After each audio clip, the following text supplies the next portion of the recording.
Dhanush sir எப்படி சொல்லணும்னா என்ன சொல்லுது? நான் அவ்வளோ லூஸா நான் சிரிப்பே இல்லைங்க மாட்டேன். பர்சனலாக கேட்குறீங்களா ப்ரொஃபஷனலாக கேட்குறீங்களா? அட பர்சனலாகவும் சொல்லுங்கள், ப்ரொஃபஷனலாகவும் சொல்லுங்கள். பர்சனலாக is a very nice person, very honest. எது இருந்தாலும் டப்புன்னு சொல்லிடுவார். இல்லை நிஜமாவே அது ரொம்ப ஒரு மாதிரியான கேரக்டர். அது டப்புன்னு சொல்லிடுவார். நல்லா இருந்தாலும் சரி, நல்லா இல்லைனாலும் சரி. இது நல்லா இல்லை, கேவலமாக இருக்குது, ஏன் இப்படி இருக்குது அப்படின்னு கேட்டுவிடுவார். நல்லா இருக்குது, நல்லா இருக்குது அப்படின்னு சொல்லுவார். ப்ரொஃபஷனலாக very very very professional person. On time, always very punctual. 1 take 2 takes அதுக்கு மேலெல்லாம் போகிறதில்ல சார்.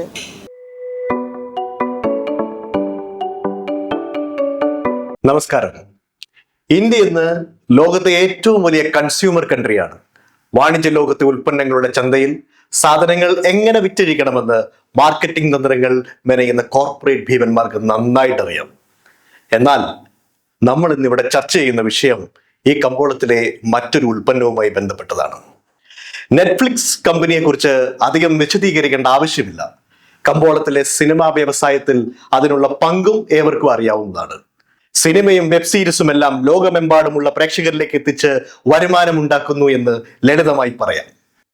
ഇന്ന് തമിഴ് മലയാളം സിനിമ ആസ്വാദകരിൽ ഒരുപാട് ആളുകൾ നെറ്റിൽ തിരയുന്ന ഒരു ജർമ്മൻ വാക്കുണ്ട്, ഷാഡൻ ഫ്രോയിഡ.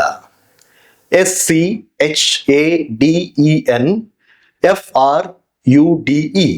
ഷാഡൻ means damage or harm. Freude means joy. തമിഴകത്തിന്റെ ലേഡി സൂപ്പർ സ്റ്റാർ നയൻതാര മറ്റൊരു സൂപ്പർ താരമായ ധനുഷിന്റെ സമീപകാലത്തുണ്ടായ ഒരു പ്രവൃത്തിക്കെതിരെ ഇൻസ്റ്റാഗ്രാമിൽ കുറിച്ച ഒരു കത്തിലെ പ്രധാന വാക്കാണിത്. 3 പേജുള്ള വിശദമായ കത്തിൽ ഇത് പറയാനുള്ള സാഹചര്യവും നയൻതാര വിശദീകരിക്കുന്നുണ്ട്. ഇതിലൊരു പ്രസക്ത ഭാഗം ഇങ്ങനെയാണ്: പഞ്ച് ഡയലോഗും വാക്ചാതുര്യവും കൊണ്ട് നിങ്ങൾ ആളെ കയ്യിലെടുക്കുമ്പോൾ നിങ്ങളുടെ വാക്ചാതുര്യത്തിലേക്ക് ഒരു ജർമ്മൻ വാക്ക് ഞാൻ ചേർക്കട്ടെ. അത് മറ്റുള്ളവരുടെ നിർഭാഗ്യത്തിൽ സന്തോഷം കണ്ടെത്തുന്ന സ്വഭാവം എന്നർത്ഥമുള്ള ഷാഡൻ ഫ്രോയിഡ എന്നാണ്. കഠിനാധ്വാനം കൊണ്ടും സ്വയപ്രയത്നം കൊണ്ടും തെന്നിന്ത്യയിൽ തന്നെ സൂപ്പർ താര പദവിയിൽ എത്തി നിൽക്കുന്ന നമ്മുടെ കൊച്ചു കേരളത്തിൽ നിന്നും സിനിമാ ലോകത്തെത്തിയ തിരുവല്ലക്കാരിയായ നയൻതാര എന്ന ബഹുമുഖ ഭാഷാ നടിയോട്, അതിലുപരി തനിക്ക് ചുറ്റുമുള്ള സംവിധാനത്തിൽ പൊരുതി നേടിയ വിജയവുമായി നിൽക്കുന്ന ഒരു സ്ത്രീയോടുള്ള ശ്രീ ധനുഷിന്റെ നിന്ദാപരമായ പെരുമാറ്റം ഒട്ടും അശാസ്യമല്ല. താൻ പൂരിമ കൊണ്ട് ആണധികാരത്തിന്റെ എല്ലാ പ്രിവിലേജും ഉൾക്കൊണ്ട് ധനുഷ് എന്ന സിനിമാ നടൻ തന്റെ സഹപ്രവർത്തകയോട് കാണിച്ച നീതികേടാണ് ഈ പ്രശ്നങ്ങൾക്ക് ആധാരം. നെറ്റ്ഫ്ലിക്സുമായി സഹകരിച്ച് Nayanthara beyond the fairy tail എന്ന ഡോക്യുമെന്ററി ഫിലിം ചെയ്യാൻ തീരുമാനിക്കുന്നു.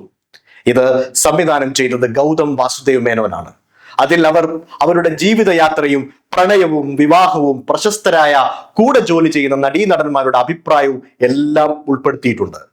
എന്നാൽ ഇതിന്റെ ട്രെയിലറിൽ 3 സെക്കൻഡ് നേരം നയൻതാരയുടെ പ്രണയത്തിന് ആധാരമായ നാൻ റൗഡിതാൻ എന്ന സിനിമയുമായി ബന്ധപ്പെട്ട ഭാഗങ്ങൾ ഉപയോഗിച്ചു. അതും പ്രൈവറ്റായി ഷൂട്ട് ചെയ്ത ലൊക്കേഷൻ ദൃശ്യങ്ങൾ. ഇത് നിർമ്മാതാവായ ധനുഷിന് ഇഷ്ടപ്പെട്ടില്ല. അദ്ദേഹം 10 കോടി രൂപ നഷ്ടപരിഹാരം ആവശ്യപ്പെട്ടു.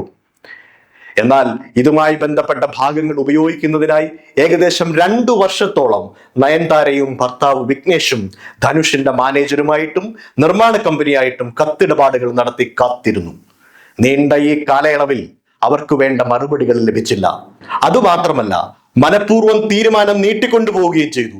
സോഷ്യൽ മീഡിയ പ്ലാറ്റ്ഫോമിൽ കോപ്പിറൈറ്റ് ഇല്ലാത്ത ചില ഭാഗങ്ങളാണ് അവർ തങ്ങളുടെ ട്രെയിലറിന് ഉപയോഗിച്ചത് എന്ന് നയൻതാര തന്റെ ഇൻസ്റ്റാഗ്രാം പോസ്റ്റിൽ കുറിക്കുന്നു. താനും ഭർത്താവ് വിഘ്നേഷും പ്രണയത്തിലാകുന്നത് ധനുഷ് നിർമ്മിച്ച നാനും റൗഡിതാൻ എന്ന സെറ്റിൽ വെച്ചാണ്. അതുകൊണ്ട് തന്നെ ആ സിനിമയും അതിന്റെ ഷൂട്ടിങ്ങും അവരുടെ ജീവിതത്തിൽ അത്രമാത്രം വിലപ്പെട്ടതാണ്. സിനിമ വലിയ ഹിറ്റും വിജയവുമായിരുന്നു. എന്നാൽ അതിന്റെ വിജയാഘോഷങ്ങളിൽ ഒന്നും ധനുഷ് കാര്യമായി പങ്കെടുത്തില്ല. ആ വിജയത്തിന്റെ ഒരു കാര്യങ്ങൾക്കും ധനുഷിന്റെ ഭാഗത്തു നിന്ന് സഹകരണം ഉണ്ടായില്ല. എന്തോ ഒരു വ്യക്തി വൈരാഗ്യം തീർക്കുന്ന രീതിയിലാണ് എന്നോടും ഭർത്താവ് വിഘ്നേഷിനോടും ധനുഷിൽ നിന്നുണ്ടായ പെരുമാറ്റം എന്നവർ തന്റെ കത്തിൽ വിശദമാക്കുന്നു. നഷ്ടപരിഹാര തുകയല്ല ഇവിടെ വിഷയമാകുന്നത്. തങ്ങളോട് തീർത്താൽ തീരാത്ത പകവച്ചുള്ള പെരുമാറ്റം, തകർക്കാനിടയുള്ള എല്ലാ സാഹചര്യത്തിലും ഇറങ്ങിത്തിരിക്കുക തുടങ്ങിയ വളരെ വളരെ നിശിതമായി ധനുഷിന്റെ പ്രവൃത്തിയെ തന്നെ ഇൻസ്റ്റാഗ്രാം പോസ്റ്റിൽ നയൻതാര വിമർശിക്കുന്നു. ധനുഷ് ഒരധമനും നീചനും എന്ന് വെട്ടിത്തുറന്ന് പറയുന്നു. കത്ത് തുടങ്ങുന്നത് തന്നെ ഇങ്ങനെയാണ്: dear Dhanush K Raja, son of Kasthuri Raja, brother of Selvaraj. നിരവധി തെറ്റായ കാര്യങ്ങൾ ശരിയാക്കാൻ വേണ്ടിയുള്ള കത്താണിത്. തുടർന്ന് താൻ കടന്നു വന്ന വഴികളെക്കുറിച്ചും അവരുടെ ജീവിതവും പ്രണയവും വിവാഹവും എല്ലാം വിശദമായി പറയുന്നു. ഈ ലോകം എല്ലാവരുടെയുമാണ്, എല്ലാവർക്കുമുള്ളതാണ്. നിങ്ങൾക്ക് പരിചയമുള്ളവരും ജീവിതത്തിൽ ഉയർന്നു വരുന്നത് സാധാരണമാണ്. വൻ സിനിമാ പാരമ്പര്യമില്ലാത്തവരും ജീവിതത്തിൽ ഉയരങ്ങളിലെത്തുന്നതും സ്വാഭാവികമാണ്. ഇതെല്ലാം ജനങ്ങളുടെ കരുണയിലും സ്നേഹത്തിലും കഠിനാധ്വാനത്തിന്റെ ബലത്തിലും ഉണ്ടാവുന്നതാണ്. ചിലപ്പോൾ നിയമത്തിന് മുന്നിൽ ധനുഷിന് വിജയം വരിക്കാൻ കഴിയുമായിരിക്കും, എന്നാൽ ദൈവത്തിന് മുന്നിൽ അതാവില്ല എന്നവർ പറയുന്നുണ്ട്. തന്റെ ജീവിതത്തിൽ ഏറ്റവും പ്രധാനമായ വിവാഹവും അതിലേക്ക് തങ്ങളെ കൊണ്ടെത്തിച്ച നാൻ റൌഡിതാൻ എന്ന സിനിമയും അതിന്റെ ഷൂട്ടിംഗ് ലൊക്കേഷൻ എല്ലാം നയൻതാരയെയും വിഘ്നേഷിനെയും സംബന്ധിച്ച് വളരെ വിലപ്പെട്ടതാണ്. താൻ കടന്നു വന്ന വഴികൾ തന്റെ ആരാധകർക്കും ലോകത്തിന് മുമ്പിലും ഒരു ഡോക്യുമെന്ററി ഫിലിമായി അവതരിപ്പിക്കുന്നത് അവരുടെ വ്യക്തിപരമായ കാര്യം മാത്രം. അതിലുപരി സിനിമാ ലോകത്ത് സ്വയം പ്രയത്നത്തിനാൽ ഉയർന്നു വന്ന ഒരു സ്ത്രീ എന്ന നിലയിൽ നയൻതാര അർഹിക്കുന്ന പ്രതിഫലം കൂടിയാണ് ആ സംരംഭം.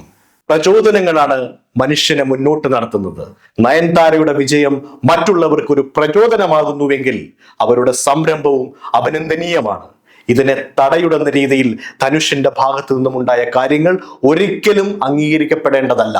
സിനിമാ രംഗത്തും മറ്റു രംഗങ്ങളിലുമുള്ള പല പ്രമുഖരും നയൻതാരയുടെ ഇൻസ്റ്റാഗ്രാം കത്തിന് അനുകൂലമായി പ്രതികരിക്കുന്നത് അതിനുദാഹരണമാണ്. ഒരു സിനിമയിൽ ജോലി ചെയ്ത എല്ലാവർക്കുമേലും താൻ പോരുമയിൽ അധികാരമുറപ്പിക്കാൻ ഒരു നിർമ്മാതാവിന് കഴിയുമോ എന്നുള്ള ചോദ്യം ഇവിടെ വളരെ പ്രസക്തമാണ്. നെറ്റ്ഫ്ലിക്സിൽ എത്താൻ പോകുന്ന പുതിയ പതിപ്പിൽ നാൻ റൌഡിതാൻ എന്ന സിനിമയുടെ ഭാഗങ്ങൾ ഇല്ലാതെ തന്നെ അവർ അത് പുറത്തിറക്കും. ഇത്രയും വിഷയമായ സ്ഥിതിക്ക് Nayanthara beyond the fairy tale ചൂടപ്പം പോലെ വിട്ടുപോകും. തുടക്കത്തിൽ പറഞ്ഞതുപോലെ മാർക്കറ്റിംഗ് തന്ത്രങ്ങളിലെ കൗശലക്കെണികളെ കുറിച്ച് ചിന്തിക്കുന്നതിനുപരിയായി നമുക്ക് തോന്നുന്നത് മറ്റൊരു കാര്യമാണ്.